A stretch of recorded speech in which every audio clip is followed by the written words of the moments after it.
throw the whole thing to the side. But let me tell you what a police officer has to deal with and what they found out.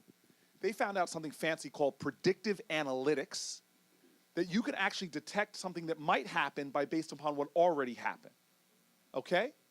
And they found out, like, we don't have systems that if my officers, as I found out, I didn't have this, Mayor, my officers get 3 or 4 citizen complaints. It should pop something up on a dashboard and say, hey, there's a pattern happening. Let's intervene here before something happens.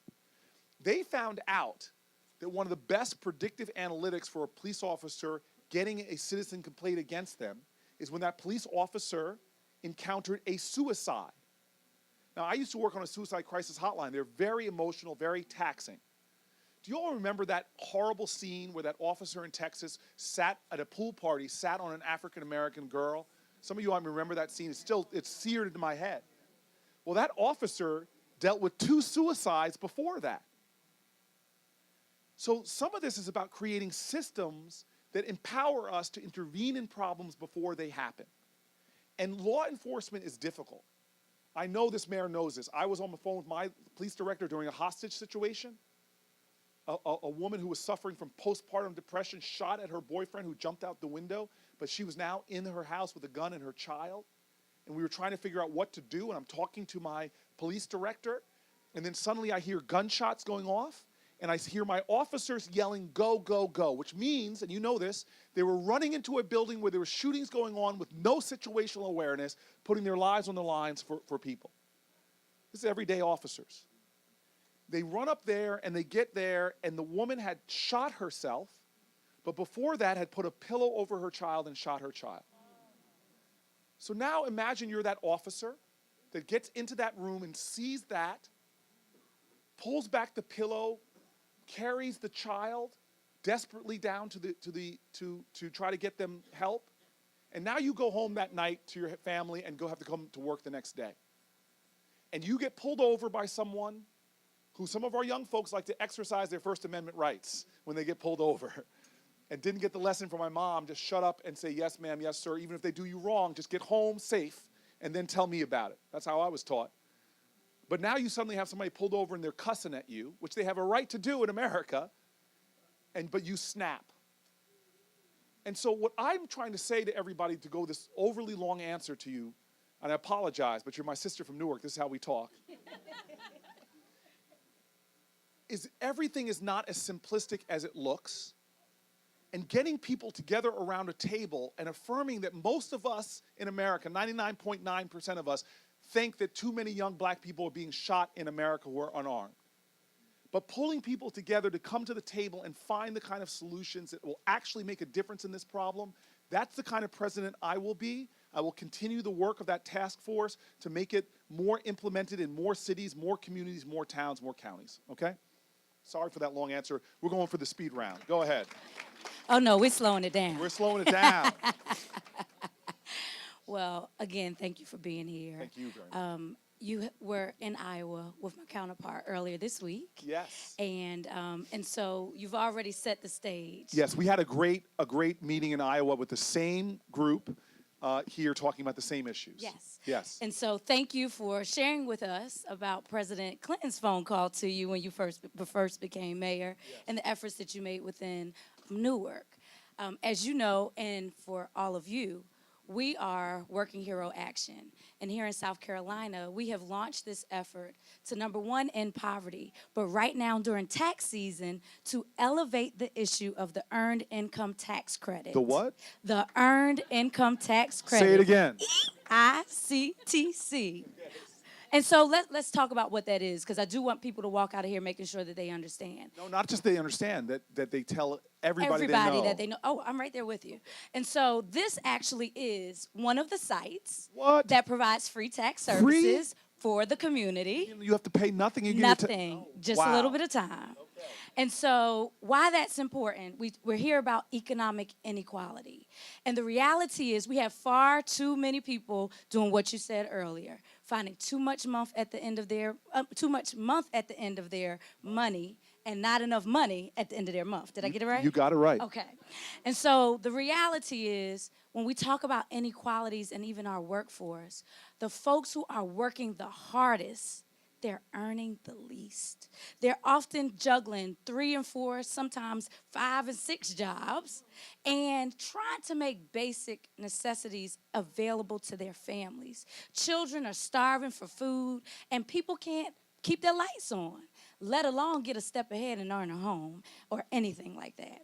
So we are dedicated to ending poverty by elevating the earned income tax credit. And I want to talk a little bit more about that. You've been a great champion, a great leader. I want to talk about what you're planning to do as you move forward. But also, I want everybody in here to know that we do have a job to do. We need to make sure before tax season ends that we let all of the individuals that we know that are making $50,000 or less to get to these free tax sites. There's one right here in this building and one right next door at the library. They need to get these free services because there's too many people taking advantage of them. And what do you say about those people? Oh, I can get you instant loan Yes. rebates and all that. What do we do to those people? All of that money that they're taking up, and they think. So this is the thing: our people think that they're getting somebody else's money, that they're doing them a favor by giving them a loan. That's their money that they earned. They earned every single penny, and they have a right to every single penny of it. And we want them to go to places that care about them. So, my long question for you is, again, take the floor. Talk to us a little bit more about your focus and how you're going to continue to lead around earned income tax credit. So we are at a point in America where corporate profits are at 85-year high, wages that are a 65-year low. This is a crisis. Most Americans cannot handle a $400 hit to their economic lives, which means many of us are 2 flat tires away from having to sell something or go into debt or miss a payment. We are economically fragile. Over 40% of Americans have zero net worth. In other words, they're living paycheck to paycheck or negative net worth. And this is not because productivity has somehow gone down. Actually, productivity has gone way up.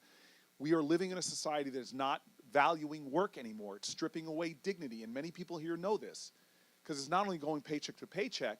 We are a society that has shifted from defined benefits to 401k plans that many people are going to find out that they don't have the retirement savings they need, especially as folks are living longer and longer.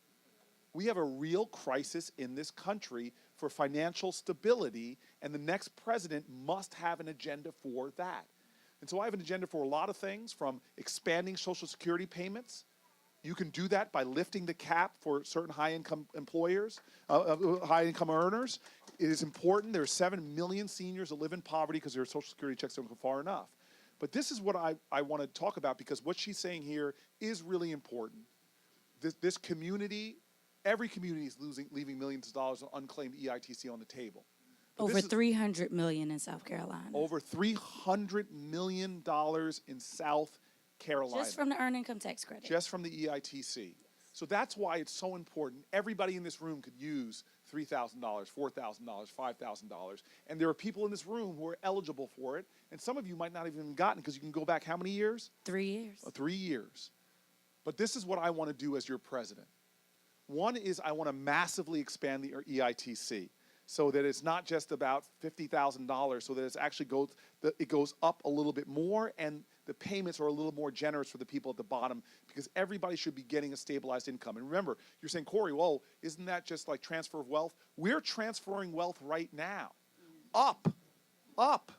The tax credits that your oil companies are getting and corporations are getting and carried interest, we're giving so much money and tax breaks to the people at the very top, but it's working people. Work should have dignity. And so massively expand the EITC. But here's something else that not enough people are talking about. What is work? My mom was home taking care of my father, who had Parkinson's and dementia. Every day she was working. But we don't have a society that treats that as valuable work to our society. If my mom wasn't around and we didn't have family, my father would have ended up in a facility that we taxpayer dollars would have to pay for anyway. So we need to start saying that the EITC and programs that help people in a redefinition of work, those people who are taking care of special needs children, or those people who are taking care of a newborn child. I mean, how could we have the only country in the world that does not have, the only industrial country in the world that does not have paid family leave? The Congo and Afghanistan have paid family leave, and we don't. And so my vision of being a president is being a president that makes sure that we restore the dignity of work. retirement security, income security that everybody's earning. If you work, one job should be enough. Because here we have secondary problems. Like take my friend Natasha Laurel, who works for an IHOP full time, but she does not make enough money to raise her and her boys. So she needs food stamps. She's working full time. She needs housing subsidies, but she's working full time and catching extra shifts. And then because her son has asthma, when he was across the street in the hospital in the emergency room, she had to choose between leaving her work and keeping that paycheck, and that's a terrible decision to put any mother in. So I will do a lot of things to raise wages and make our tax system more fair, and one of the best one is the child tax credit, the earned income tax credit, have a tax credit for people who are caregivers, make sure that we have paid family leave, and a lot of these things that help us to become a nation where everyone who works a full-time job can earn a living wage and retire with security. Okay? Thank you. Thank you. All right. I think that we are going to go to some questions from everybody else. We're going to do some speed round. I know this is not a shy audience. Yes, sir. You got the first question. What are your thoughts on universal basic income? So UBI, Universal Basic Income, is an idea that's being thrown around by a lot of people on progressives and people on the left. I think that it is an intriguing idea, but it's not one that I've invested much into because I just don't think it is the right way to approach eliminating poverty, and that we could do more things by raising the minimum wage. We could do programs like I have a bill in to look at guaranteed work, a government's providing work to get a lot of infrastructure things and other things done like FDR did. I'm just not sure. It's a lot of money, and I'm not sure if it's the best way to approach an issue. Let me give you an example of a much more affordable bill that I have that would give every child in America wealth and create a stake, and it actually close the racial wealth gap. Columbia University said just my bill would literally eliminate the racial wealth gap in America. What's that? Something called baby bonds. That every child born in America, just like the EITC, every child would get a child savings account where they get money deposited into an account, about $1,000. And then every year, in the same measure of the EITC, based upon their family's income, they would get small deposits into that account up to $2,000. If you're the poorest of the poor, you would get up to $2,000 every year until you're 18. So that means if you're high-income America, you might have just a few $1,000s. But if you're the lowest of income Americans, you would have about $50,000 at the time you turn 18 that you could use to go to college, to do a training program, to start a business, to buy a home. It would make every American suddenly have wealth in this country and more of a stake in our economy and not living paycheck to paycheck. Now, I could tell you how to afford that. That's simply by going back to the estate taxes that we had back in the crazy Obama era. Closing some loopholes, and you could afford a program like that that would actually gin the economy up, because at the end of the day, we're a society that's based upon consumption, and giving more people wealth would drive the economy as well. So I hear UBI. There's a lot of very strong advocates for it. I think it's a very expensive way, very hard legislation to get through a Senate, and that there are other ways to go at that same problem, okay? Now we got everybody's raising their hands. We're going to try to go to the young lady with the great camera. What does it say on the back of your phone? To the woman with the great camera, excuse me. Need to impeach. I know that South Carolina is a big peach state. I know you like to impeach, outpeach, peach cobbler. Get rid of Trump. Okay, so I was out in Fairfield in County and asked you a question about Big Pharma, which I would like to ask again, but I also would like to swing it back to climate change, realizing the importance of that we have 12 years left. And this is a message that I'm passing on to you from Reverend Barbara at the Climate Reality Project in Atlanta that just occurred. Will you refuse contributions from individuals, lobbyists, and big corporations from the fossil fuel industries? I am so grateful that that you are asking this question. So can I just I'm not sure what the farmer question is, but let me jump right there. So I do not take money in this campaign because I do not think you can campaign wrong and then govern right. I want to govern in a way that is independent of these forces. So I do not take corporate PAC money. I do not take federal lobbyist money. I do not take pharma executive money. And already, I do not take oil money at all. Okay? I'm not taking that big oil corporate money. But I want to go further, because when you mention pharma, a lot of people here are like, I am sick and tired of the pharma prices in this country. And so what's your plan to deal with that, Cory? Well, I have a number of things that we would do. One is we would use Medicare's ability to negotiate down prices to actually negotiate down prices. Two, I have a bill with Senators Casey and Senator Sanders to allow imports from other countries, safe imports that have lower costs. But more than that, I have a stick. Other countries have laws that say if you raise prices in our country higher than other countries, that we will hold you accountable for that. You just can't do it. But here in America, we have costs of a lot of our prescription drugs. They're so much higher than the same companies are selling them in other countries. Well, if I'm your president and you all allow me to do this, I'm going to make sure that if a pharma company wrongfully raises their prices like that, they lose their patents so generics can come in and lower the prices, okay? Yes, over here to the right. And I got to see my man who just jumped up with a great sweatshirt. No. You are definitely going first. Do I have to? Okay. My name is Dr. Bambi Gaddis. I'm executive director of an HIV organization here. I'm also your former homegirl. Oh my gosh, I where are you don't from? claim it anymore, but Oh no, where are you from? I'm the reason why they call it the Garden State. All right. So, with that being said, Okay. I'm not going to go there, that's but a all New right. Jersey joke. I'm not sure if you know, South Carolina is 8th in the nation in the rate of AIDS. The city of Columbia is 5th. We have individuals we have not expanded Medicaid. We have individuals that we serve who work but are uninsured and do use ERs as their health home.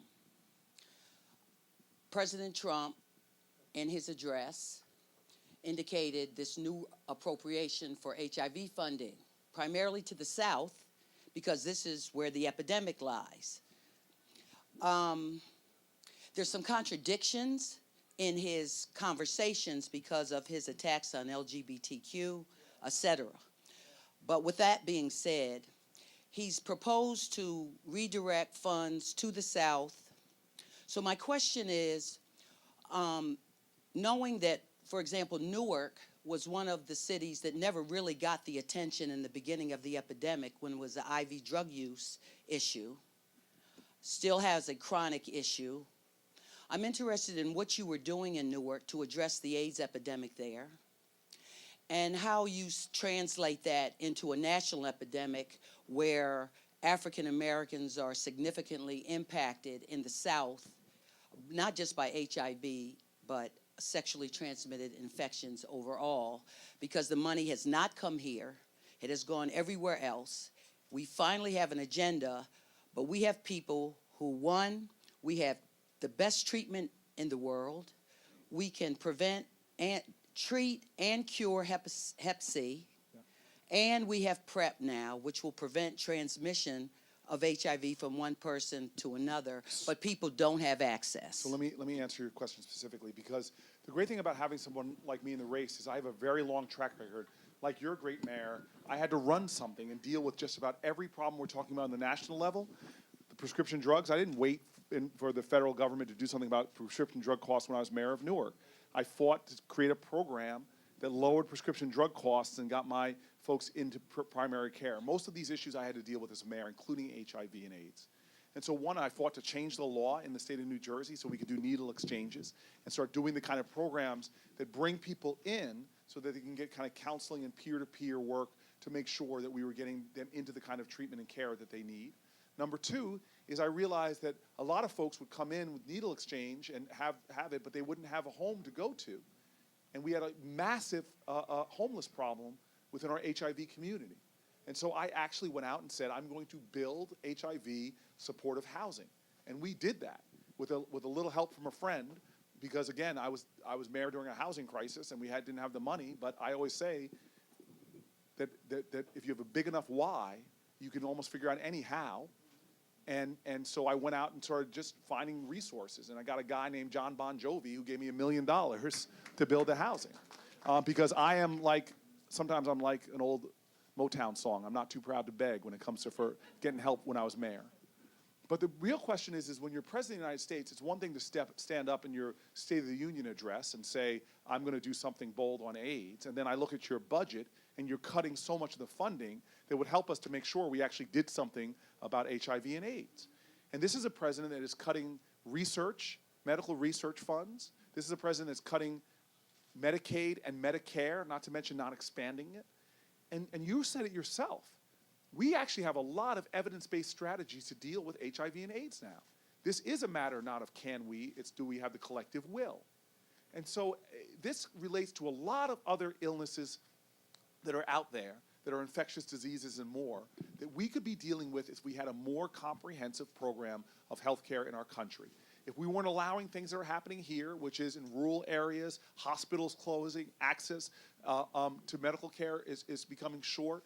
If we expanded Medicaid in states like this, which I will find a way to make sure all of our states have expanded Medicaid offerings. These are the kind of things that takes a commitment from somebody that is sensitive to the problem, not someone who is doing things that's hurting the LGBTQ community, whether it's pulling transgender patriots out of the military, or whether it is one of the reasons I fought so hard against Betsy DeVos being the Secretary of Education is because I knew she would gut the Civil Rights Division there that was protecting LGBTQ kids in school as well. All right? Sir, your sweatshirt, it makes me proud, but I'm here and you got to have my home mayor sweatshirt too. You have a T-shirt underneath there? Let me tell you who I am. Okay. Okay, I'm going to sit down for this. Okay. I was born here. Okay. My parents participated in the migration north. Yes. So I was raised in Newark, my formative years, all of my schooling. Where'd you go to school? Arts High School. You Oh see my ring? gosh, yes. Okay, am I bona fide, Yes, right? people say that was the high school that the TV show Fame was built. That's right. Yes. We were the first performing arts school in the nation. Yes. Okay? Yes. Sarah Vaughan went there for y'all. Wayne Shorter. So that's who I am. Yes, sir. Okay? High school principal here. Oh, wow. Things like that. So, two-pronged question. Yes, sir. I want to know your definition of a red state and a blue state. Okay? Number one. Because we talk about unity in America, but we always talk red state, blue state. I don't know the definition. What is it? When I look at the map, I understand some things, but what is the political and social meaning of a red state and a blue state if we're all Americans? And you said two-pronged question. Hold on. Second part. You've talked a lot about expenses and social programs, of which I benefited as a teenager, working in schools, CETA programs, all those kinds of things. The marginal tax rate during the Eisenhower years was 90%. 90%. We have lowered and lowered and lowered and lowered.